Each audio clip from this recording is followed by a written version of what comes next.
Уходит эпоха. В столице Коми сносят здание бывшего КГПИ. Реконструкция набирает обороты, и уже совсем скоро на месте старого корпуса начнется строительство нового. Сам ход работ обещают транслировать в режиме онлайн. Запечатлел события Александр Карепин.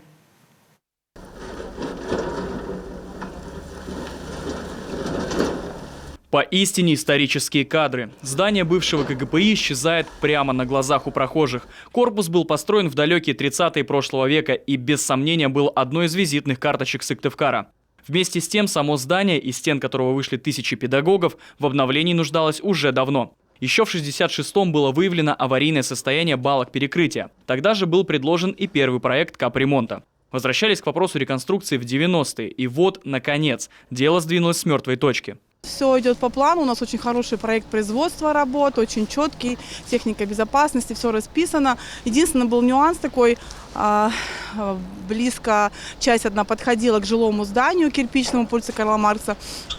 Вчера мы ее благополучно снесли, огородили территорию, ограничили движение пешеходов, все было под контролем, в принципе, все прошло успешно. Демонтаж корпуса начали в ноябре. На сегодняшний день он завершен практически на 60%. Здание снесут полностью, в том числе подвальные помещения и фундамент. Уже нет входной группы. Части со стороны улицы Карла Маркса и перехода, который вел к столовой. Исключение составит пристройка 1972 года возведения. Ее хотят оставить. Чтобы не допустить повреждения, одну из стен укрепят. Фасад сохранит стилистику старого здания. Изменится этажность и общая площадь. Этот этап закончим в течение 3 недель и приступим к следующим проектным решениям.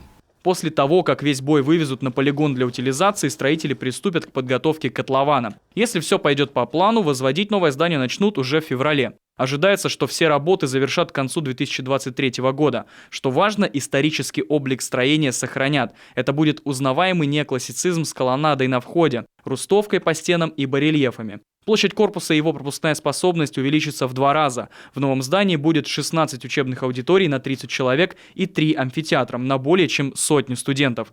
А во внутреннем дворике появится рекреационная зона и место для установки исторического элемента – скульптуры студента с книгой. Александр Карепин, Ксения Лосева, Павел Королев, Олег Жуковский, телеканал Юрган.